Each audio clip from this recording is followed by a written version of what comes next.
lived up to their part of the bargain, we have to do everything we can to live up to ours. All right, I'll draw up a schedule of interviews and I'll tell everyone to cooperate.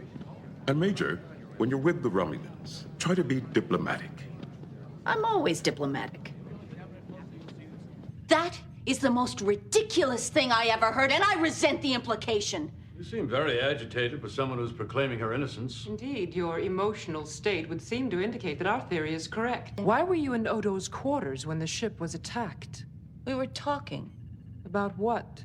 It's personal. Do you often have personal talks with the changeling? Now, what business is that of yours? We are trying to determine the nature of your relationship. You are the only member of the Defiant's crew who was not taken prisoner. Why?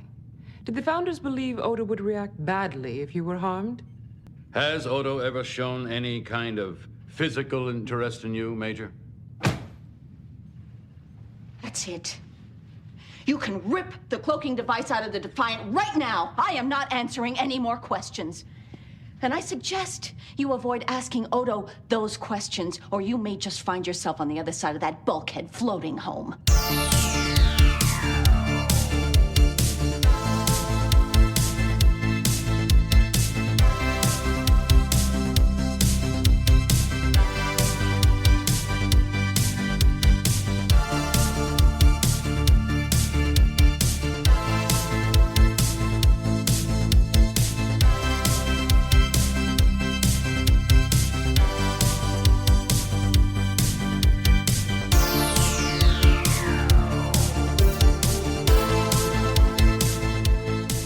Welcome, everyone, to Deep Space Pride, a gay Star Trek podcast. I am one of your hosts, Johnson, and with me is Mike Thurlow. Mike, how are you? Hi, Johnson. How are you? I'm good. I'm doing okay. I think I'm lowering the intonation of my voice because I felt I sounded so nasally on our last podcast, according to our re-listen just now. Yes. So I'm like, I don't know, subconscious or something, but whatever. Yeah, Here it's best not to get too self-conscious, or we'll start skewing how we say things or act. And it's fine. We're here. We're fine. Here. Yes. We're present. The time is now. And here we are. We are. Yeah. How's everything going? How was your day on this very warm day in New York? You know, I love working during the summer. Why? Because not working, and my work wraps up at the end of our program year, ends on June 30th. So it really, one of my bosses goes away for the whole month of July. So it's a slower time, and you kind of catch your breath, and you can kind of like just enjoy the summer a little bit more. There's not so much pressure. And that's so nice. Yeah. And last year we didn't have that because we were ramping up because we needed to keep people engaged for, during the pandemic. And but this summer we're sort of returning to normal, and I am 1 week away from vacation. So That's right.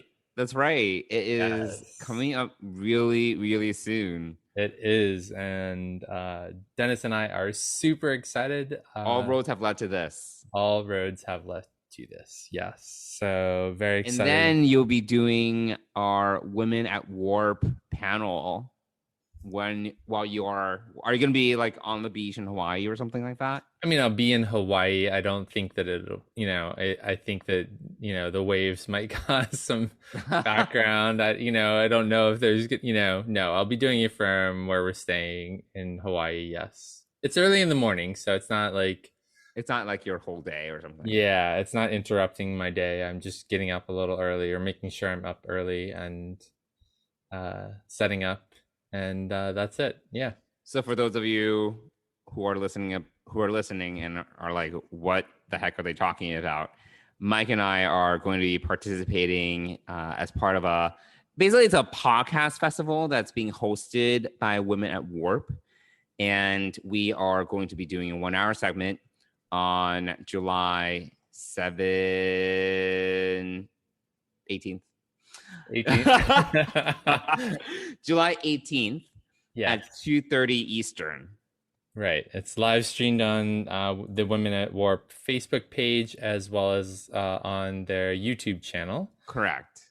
And yeah, we'll be doing it live. Hopefully we can get some questions or get some thoughts to be shared during the episode. I've never done a live podcast. Oh no, we did it with Aaron. We just did one like a week ago. We did one with Aaron. That's right. Yeah, an Infinite Trek. But we weren't running it. We were like, I feel like this is just the two of us. Just like I was coasting. I was like, I'm just gonna let Aaron take care of this. I'm just gonna be here and say things. Right. For this one, we are going to be spearheading. Yeah, it's just us. I mean, we're doing a podcast. But we can say whatever the shit we want, except the word shit. Except we can't curse. Yes, we can't curse. Yeah, no cursing. Yes, that's bad. Yeah, we want to keep young people watching. There might be some young people watching. Never know. So yeah, And what is our topic, Mike? Since you were the one to put that together. I have it here on a sticky somewhere. Okay. Or not anymore. I don't know. No, very organized system. We're talking about chosen family, specifically in Star Trek Discovery, but we're taking it from the perspective of for many LGBTQIA people, we have to kind of build our own family and our own community around us. Because of the way society is and sometimes even the way our families are. And so we're going to talk about discovery and how we see that through that lens. Don't go into any more detail because we still need to figure it out. Yeah, we're still working it out, but we're still working out our outline. Yes. But yeah, so we'll be live for an hour and you can watch us and comment, and there's a chat going on. I don't know how we're going to keep track of all of this. Oh, I don't know about that.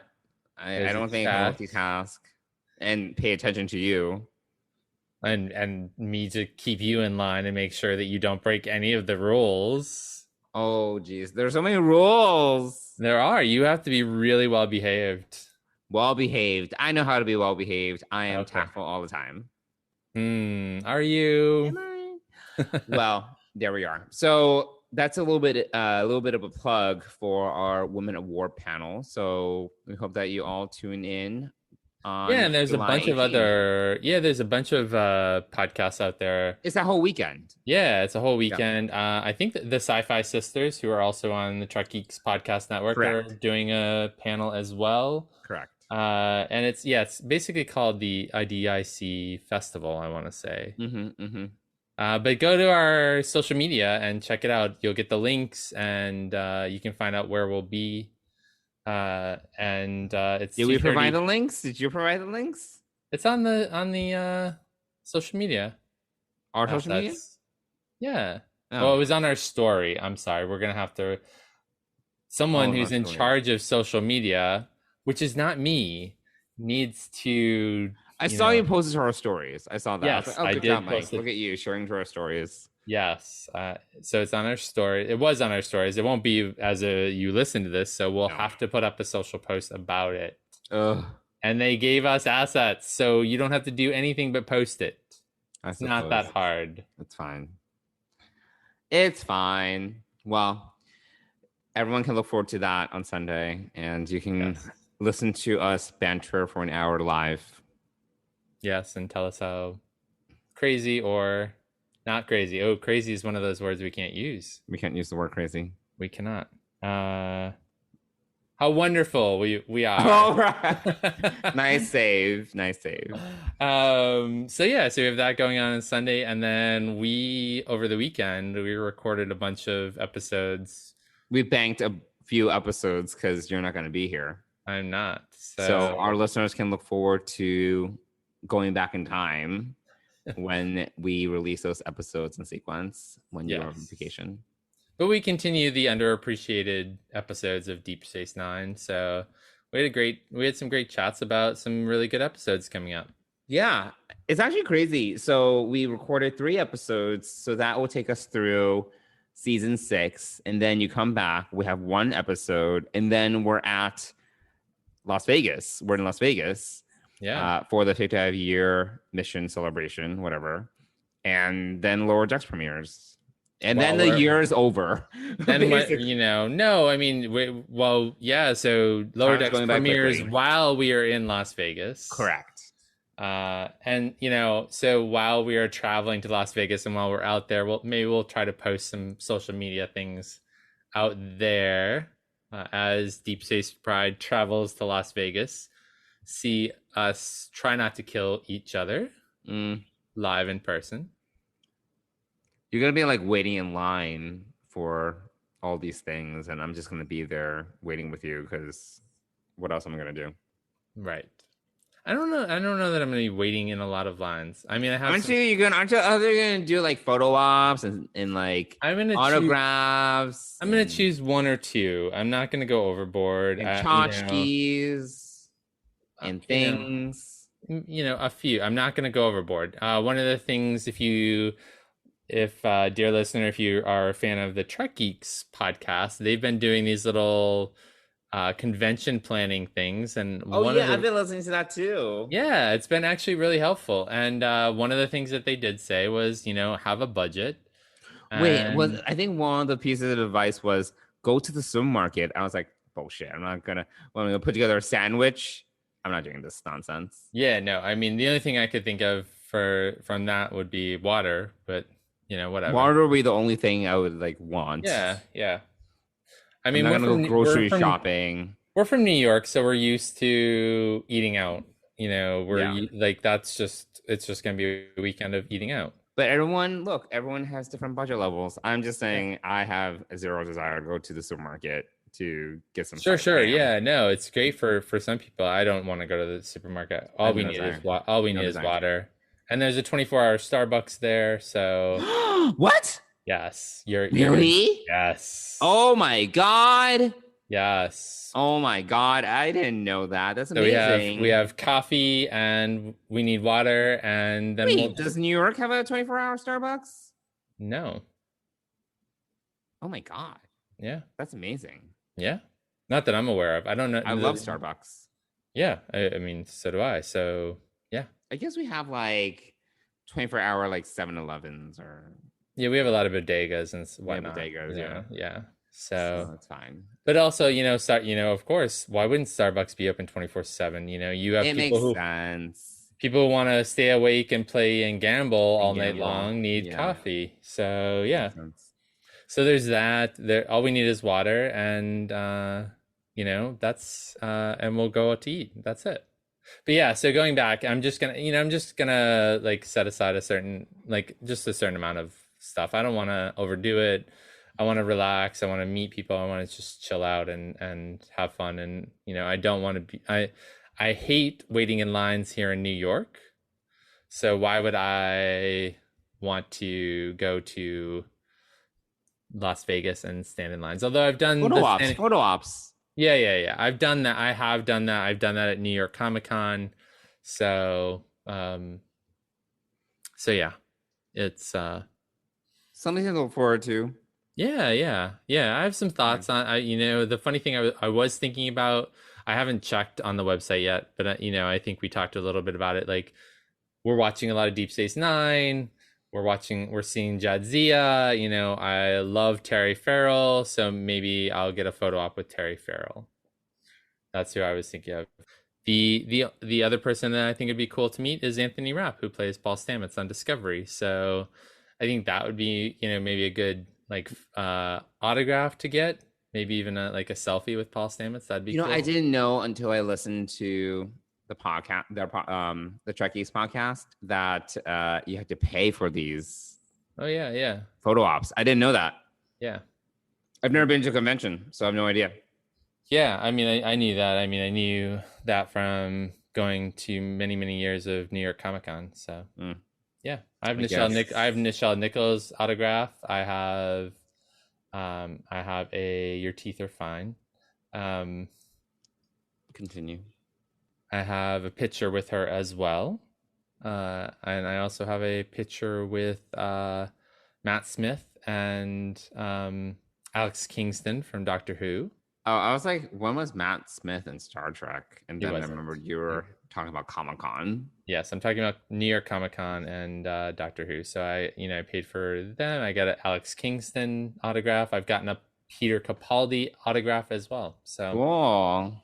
So yeah. So anyway, so looking forward to Las Vegas, but I'm just gonna do a few things, and just be chill about it, because it's gonna be, it's your first convention. It's my first Star Trek convention, and it's just gonna be, it's a little overwhelming, even though it's probably less overwhelming than it would be at, pre-COVID. Mm-hmm. I think it's still gonna be a lot. And It's gonna be a lot. So yeah, but we're looking forward to it, and yeah, we'll post some social media pics of us out there, or getting out there. 2 go out, only 1 returns. Are we gonna chronicle the whole thing? Are we gonna what? Like chronicle the whole thing, like every step of the way? I mean, you're really good with social media. I'm okay. I'm all right. What do you mean you're all right? Every dinner you go to with one of your friends, which this past weekend was at least 3 or 4 dinners. You didn't do a picture with me, but every other dinner that you went to. No, I meant to do a photo with you, just the 2 of us kind of recording the podcast, and I totally forgot. There was a lot going on that day. It was like a lot of podcasting. So it was a lot of podcasting. We had a little technical trouble at the beginning, so we did. I was just like waiting for things to happen. Yes, which you could have done social media about, but fail. You were swiping on Tinder instead. I was. It's true. Anyway, why don't we get back on track? Because I feel like we've gone down this rabbit hole of I don't even know, of random shit to talk about. So why don't we first start with what we've been both Star Trekking this week? And you people, you're all astronauts on some kind of Star Trek. So Mike, why don't you start? What have you been watching?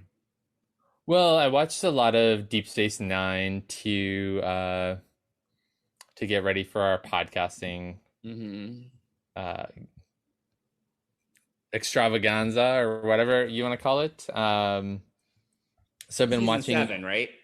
Well, so then, at the end of it, we were like, oh, what are we going to watch for season 7? And so that's when I started looking at that, and I started with a season 7 episode, and then I'm gone back to the beginning of the season 7 to watch the opener and a couple of episodes. So I'm sort of doing what I did with Enterprise, but now I have to, as we talked tonight, I have to switch gears and go and watch some Discovery to get ready for our panel.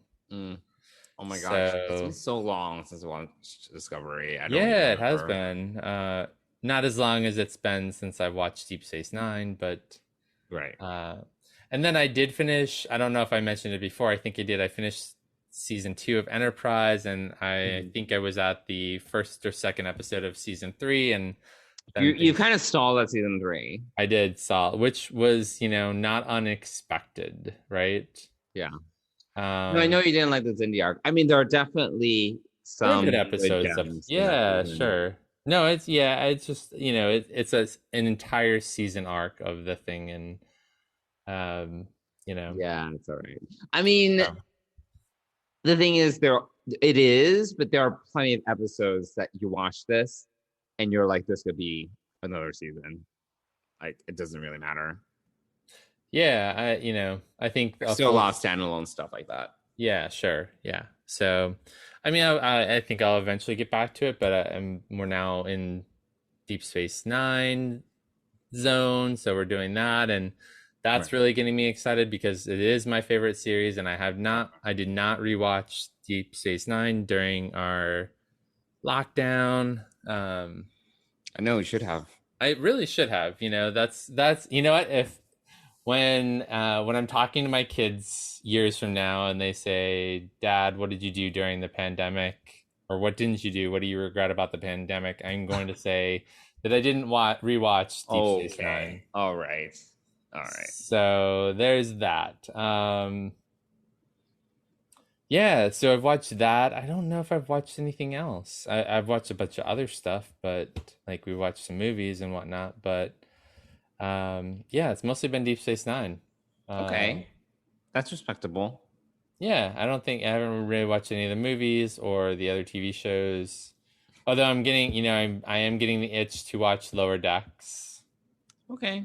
to kind of get ready for that. But Yeah, let's come back really soon. I know we just talked about it, but it is very soon. it is. It's a little over a month away.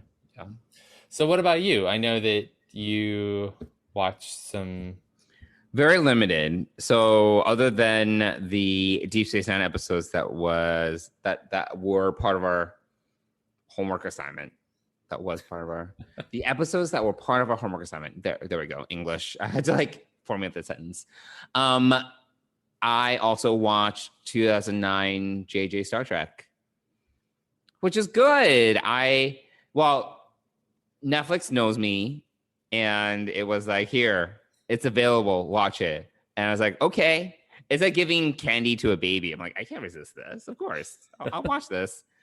And before you know it, I watched the whole thing. It is it's a really good movie. It's just a fun movie, and I really respect it as a film because I think it just does the right. It reaches that balance where there's enough there for a fanboy, and there's enough to get. But there's also enough there for someone who just isn't very familiar with Star Trek at all and might know a little bit about it just through the culture and the discourse, but they can still enjoy for what it is. They did a great job with it. I think in terms of marketing and then setting out to do what it was supposed to do, which was introduce a new audience to Star Trek, it did the job really well. Because I really like that movie a lot. It's just fun. It's just a fun movie, easy to watch, great music, good cast. So they did a great job with that. Yeah, my only problem with that movie is the Romulan ship is just the Narada. You're not a big fan of it. I am not. It just seems so it's it's like a J.J. Abrams monster. It's but I think it was supposed that I think that's what they wanted. They wanted to be very, very alien and imposing and scary looking. So it is a great movie, and the music is phenomenal. Michael Giacchino. Yes, Giacchino. I thought it was Giacchino. I don't know how to say his name. I don't know. I don't either. It is a great soundtrack for sure. Definitely really good music, and and you're right. I do like some of the backstory. I like the Vulcan, Spock's background is explored a little bit. Kirk's bad boy background is explored a little bit. And it's good to know that Nokia is going to be around then. As you remember, the Nokia product placement. I'm like, yes. Okay, yeah. Great. Great job there, yeah. As will the BC Boys. Yes. Yep. So there we go. Classic music. So that's the only Star Trek. Other than a lot of Deep Space Nine, I think that's the only Star Trek I've seen. Well, there we go. So anyway, why don't we move into our underappreciated DS9 episode of the week? I haven't given up. I won't give up. It's all right, Chief. You're okay. No, I'm not. You need to run a basilar arterial scan. Why? Because if you don't, I'm gonna die in less than 5 hours. Who told you that? You did. In the future. Oh. Well, who am I to argue with me? Yeah, so is this my pick or yours? I can't remember. This was your pick. Okay. Yes. And I don't... You have the episode summary I do, up? yeah. Okay, thank God one of us does. And I just watched it again today, because I had watched it... Oh laugh. wow, really? Yeah. I only seen I it did. once, so. Yeah, no, it's a good episode. Well, it's it's got its challenges, but there's some good parts to this. Yeah, no, there are. So we're talking about episode 17 of season 3, Visionary. And Romulans arrive to study reports on the Dominion, a privilege granted in exchange for the use of the cloaking device aboard the Defiant. Is this the Netflix summary? Yeah. Meanwhile, O'Brien is jumping through time and seeing visions of the future. So that's my added piece of the puzzle that Netflix the extra sentence you would add to the summary. Yes. So yeah, no, it's an enjoyable episode until you start thinking about the time traveling aspect of this. Yeah, no, it's a little problematic. But I thought that overall it was a good episode. I mean, it was enjoyable. And, Yes. I always like myself a decent Chief O'Brien episode. Yep, it's a great O'Brien episode, definitely. And I was reading, of course, Memory Alpha, and this was for a totally different O'Brien episode, but they were just joking how at least once a season, they had to put through O'Brien through his paces or something and really make him suffer. So, of course, in this episode, we get O'Brien dying kind of, Several times, actually. Yeah. Oh, yeah, several times. You're right. Yeah, he dies several times in this episode. 1, 2, 3 come to mind immediately. Yeah. I'm trying to think if there's a fourth, but yeah, it's I like how this is actually a really well constructed episode, despite the issues with time travel. With the issues with time travel. There's always issues with time travel. Yeah. So I feel for this episode, they were just like, whatever. They were just like, let's just do what we want. It doesn't matter. Yeah, I mean, it's a really well constructed episode. I mean, they tease you at the beginning. You don't have any idea. I mean, the other piece of this episode that bothers me, other than some of the time travel, which we can get into, is how dense do you have to be in Star Trek to not know that a quantum singularity is powering a Romulan starship? Okay, the only reason why it is top of mind for us is because we have Timescape, that episode, the TNG episode where we visit the Romulan Warbird engine room. Do you remember? Oh yes, I do remember. Oh, that's a good episode. I don't think it is a well-known fact that Romulan Warbirds are powered by artificial quantum singularities. I think that's the only reason why it's top of mind for us. Okay. I don't think it'll be the first thing that people would think of when it's like, there's like a quantum there's the signature of a quantum singularity circling the station.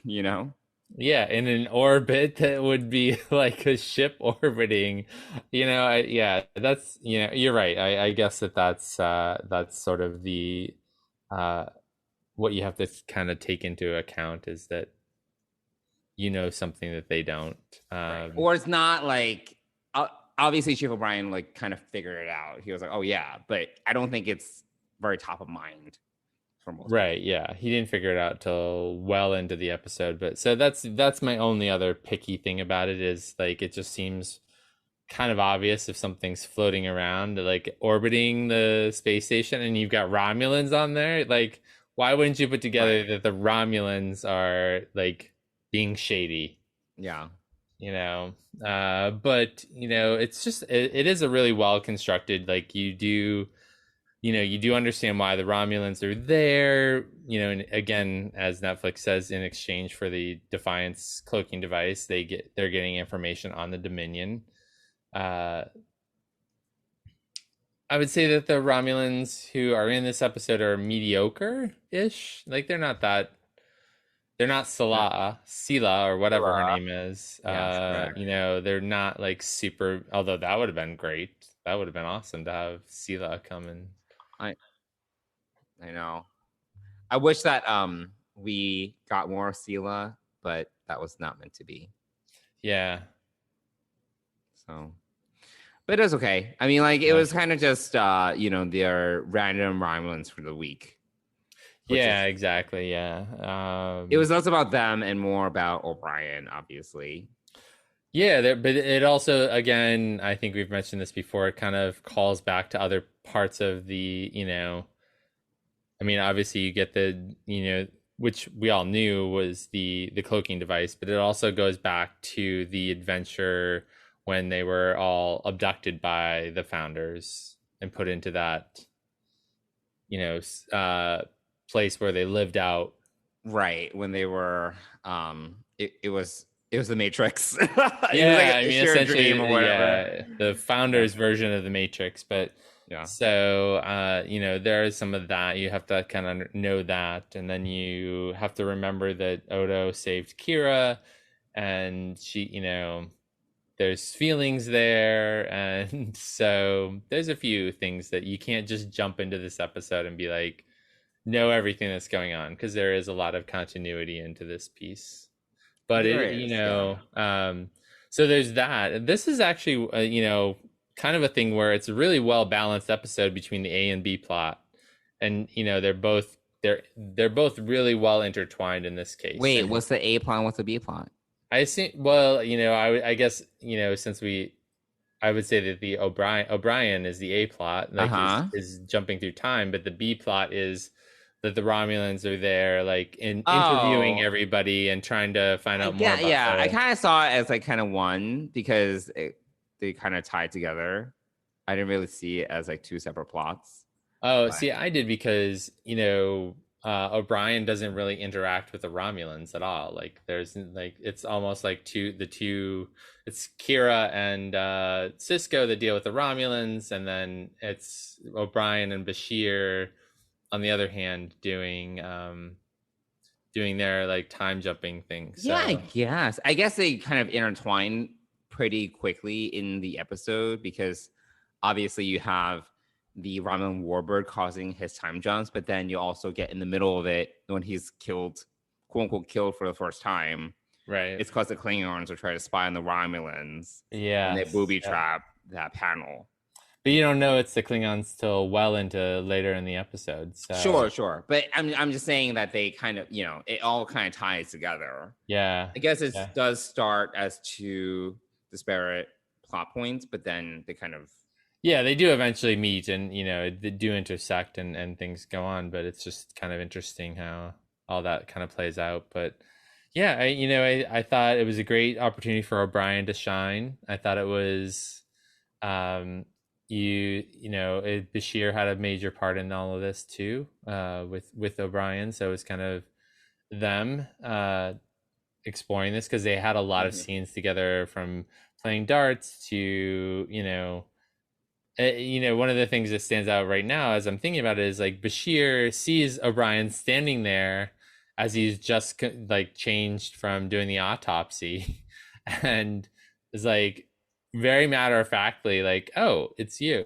And like O'Brien has just lifted the cover up over his dead body and seen for his death for the second time, and Bashir is just like super normal about it, like, oh, this is just a normal thing, like seeing O'Brien, even though I just did O'Brien's autopsy. So it's a lot of little scenes between Bashir and O'Brien kind of going through this, but the real problem comes when they start to manipulate it, and then it gets very messy once you think about it. Yeah, it doesn't really make much sense. Yeah, I mean, when he shows up, but again, I think it's okay. Yeah, and also like when he time jumps or whatever, he's in a different place. It's not like he's in the same place. So that's also what I think is really kind of weird and interesting about this too, is that he time jumps to another place and just happens to time jump into his quarters for the penultimate jump, where he's wearing that device, and like he's altering the 5-hour time limit and going back three and a half hours, or going ahead three and a half hours. And then suddenly he gets super sick. It just seems really like it didn't, when Bashir was kind of telling him about this, it didn't seem like he was going to be sick instantaneously, and he really was. Right, the radiation poisoning. Yeah, That's pretty fast. so it happens pretty fast, and then and then he's dead. Then he's dead, and he had, his future version self goes back in time. Yeah, very confusing. Yeah, but it's fine. Yeah, I mean it's really kind of messy time wise, and if you start looking at things in a timeline, it just doesn't. But it's a good romp. It's a good storyline, and it reminds me of do you remember in Voyager Deadlocked? No, I don't know. It was a season one episode. Really? Where there are two Voyagers and Harry Kim dies. And then that's not season 1. That's much further. No. It was season 1 or 2. Really? Yeah. Wow. Not been 2. But yeah, that's when Harry Kim dies. It's like, he flies into space, and then the alt Harry Kim comes on board. Yes. With Naomi Wildman, baby Naomi Wildman. If you remember. Yeah, so, no, I definitely. With the baby. Yeah, because the baby died. I don't remember. Oh, the baby died in the Prime universe, and yeah. So, well, I don't know if I don't know if it's Prime or Alt, but right, whatever. It's one of those.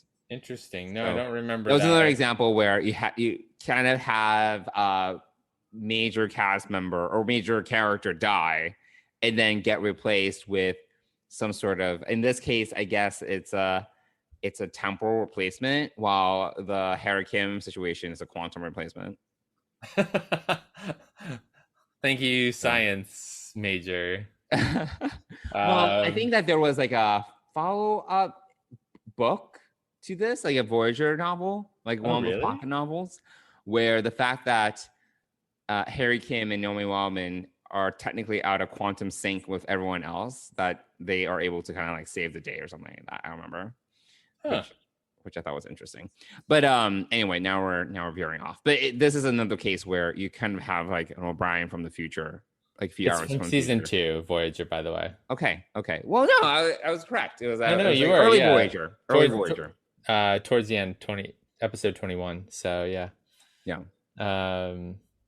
So it's in this case he's only 3.5 hours older than the original OBrien, so it's not quite the same. So it's a I think the way that it all comes together and gets solved, he sees the station destroyed, which is pretty cool. Oh yeah, no, they like totally blew up like a model or something. Yeah, they had to. Yeah.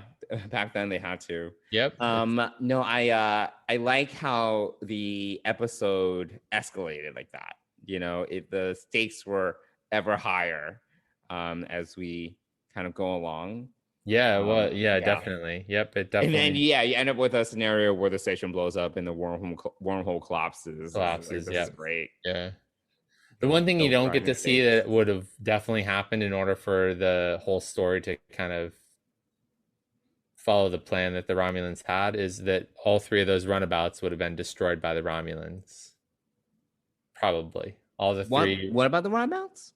So the Romulans, in order for their story to be, accurate or whatever. Oh, I see. They can't let anybody there be any survivors. Yes, exactly. So that's the only piece that you don't really see in that alternative future. But I do. Yeah, it does escalate. I do like when Cisco comes in with Kira and Odo into the conference room. They let Quark out, and then they're like, I've got 50 warhead, photon torpedoes aimed at your ship. And I think that would have been great to see, see some damage done to the Romulans. They blow the Romulans. I like also how Kira, when Kira was being interrogated, she was not pleased. She was furious, standing up, ranting at them, and they were just sitting there, taking it. Yeah, she was like, "What are you insinuating?" She's like completely clueless about Odo. Yeah, she was. I felt like she was about to throw a chair at them. I love it when Kira gets angry. Yes. I love when she gets angry like that. That is, you know, it's like Is it kind of comedic? It's sort of comedic, but it's, it's not quite it's angry, but it's not deadly angry. It's not like when Quark puts his hand on her and she basically threatens his life if he doesn't take his hand off of her.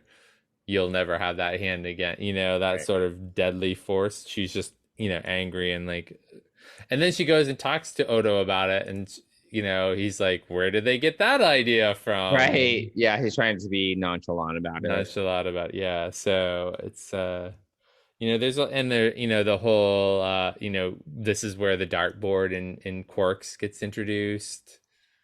So that's kind of cool. Yeah,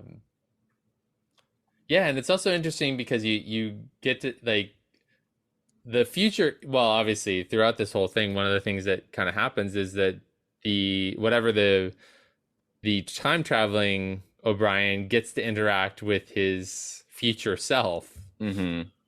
And like, it's just not confusing at all, but yeah, and you see the first couple of times you see it from the perspective that you just saw before.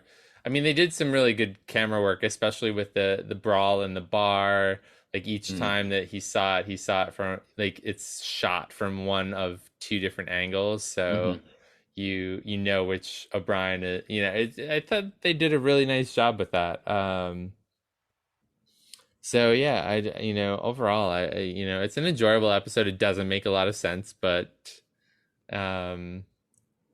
it does. I do like the deadly response of Cisco saying, we're going to take out this ship right now,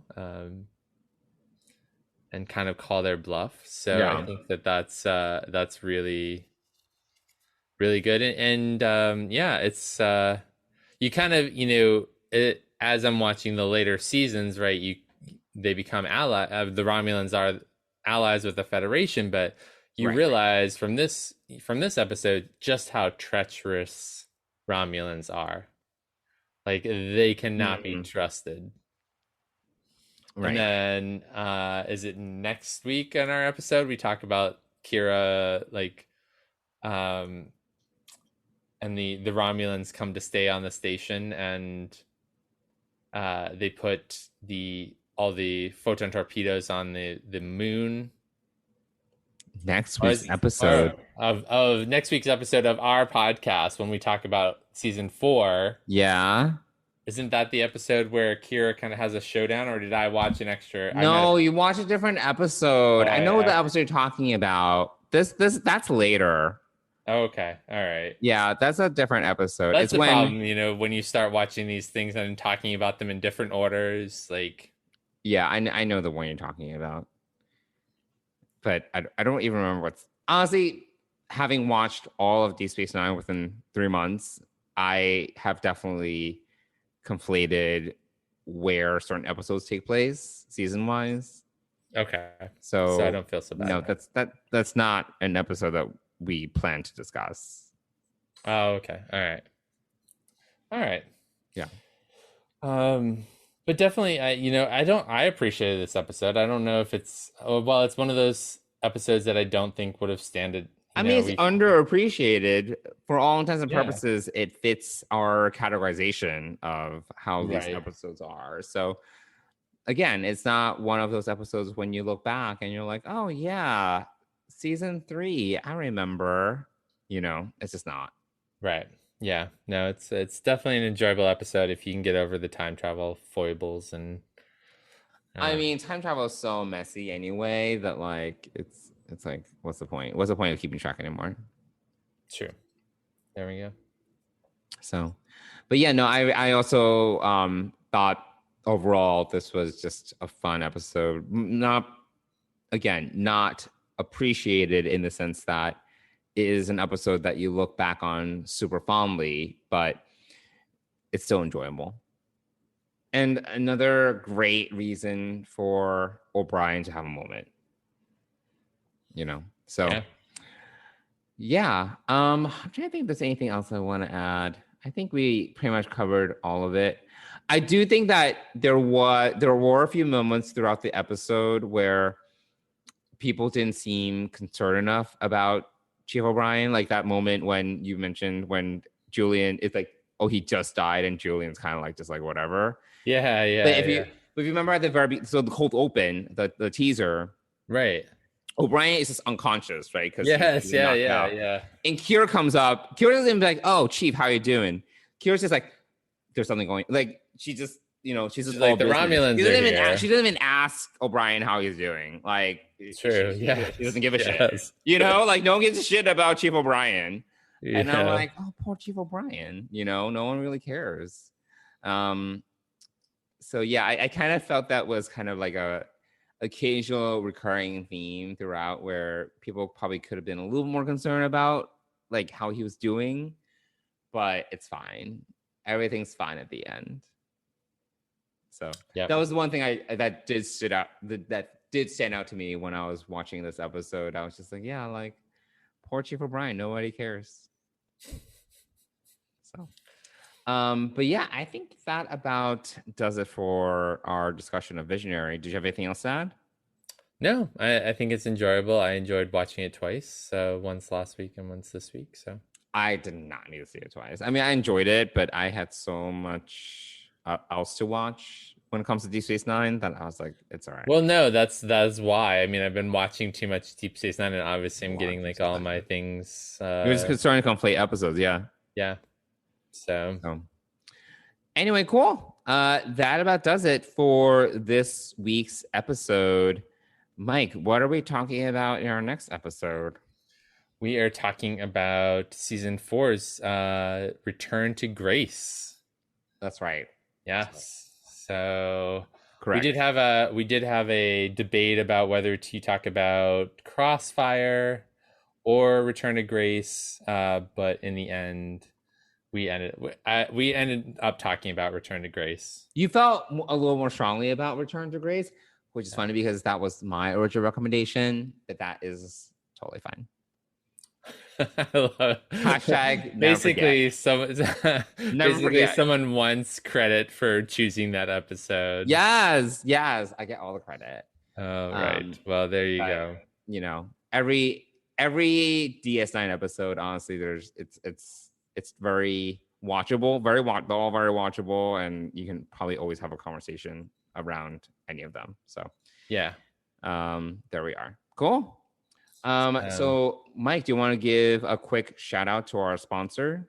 Yes. As many of you know, Fansets is one of the sponsors of the Trek Geeks podcast network and Deep Space Pride. And as we're recording this on Wednesday, July 7th, this Friday, July 9th, they are supposed to be doing they have a super secret special release coming out, and so definitely go and check it out. Check out their social media, follow Fansets on Instagram or Twitter, or just go to fansets.com. They have a ton of great pins there, and they are doing this whole magnetic pin, full-size magnetic pin collection that's slowly coming out, so that's really exciting.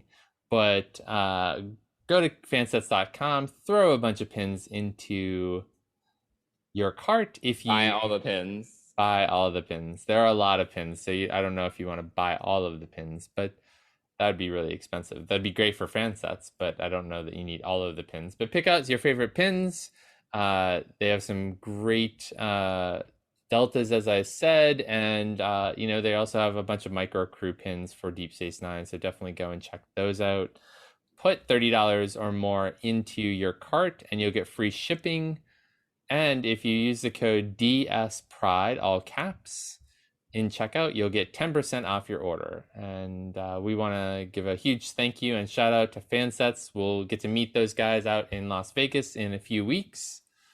And thanks, Fansets, for supporting Deep Space Pride and the Trek Geeks podcast network. Thanks, Fansets. Cool. All right. I think that about does it for this week's episode.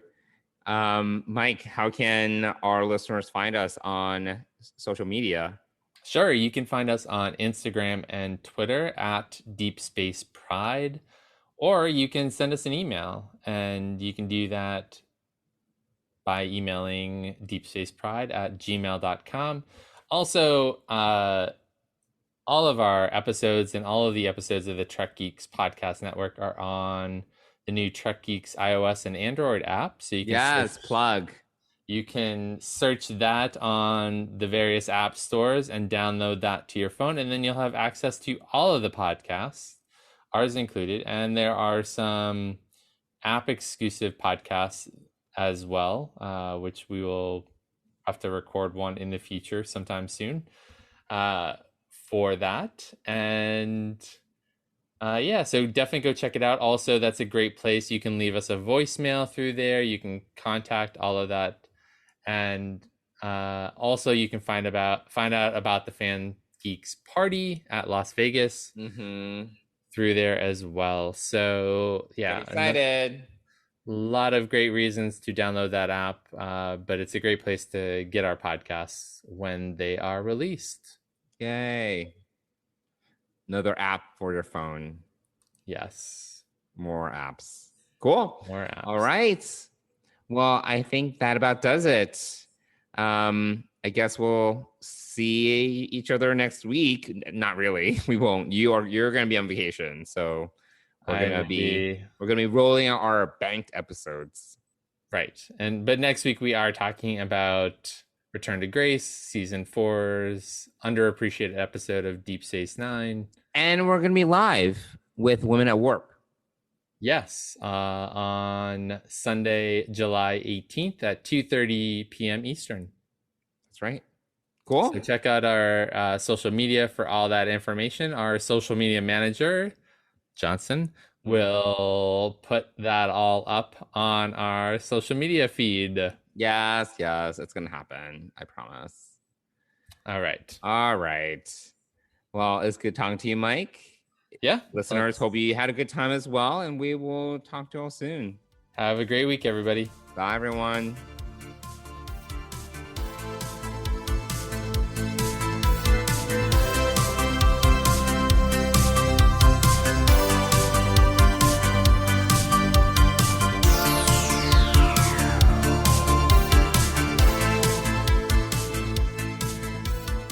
Deep Space Pride is a production of Coconut Media Works. Executive producers Bill Smith and Dan Davidson. For more great Star Trek discussion, discover the other shows of the Trek Geeks podcast network at trekgeeks.com or find us in Apple Podcasts, Spotify, or your favorite podcast app.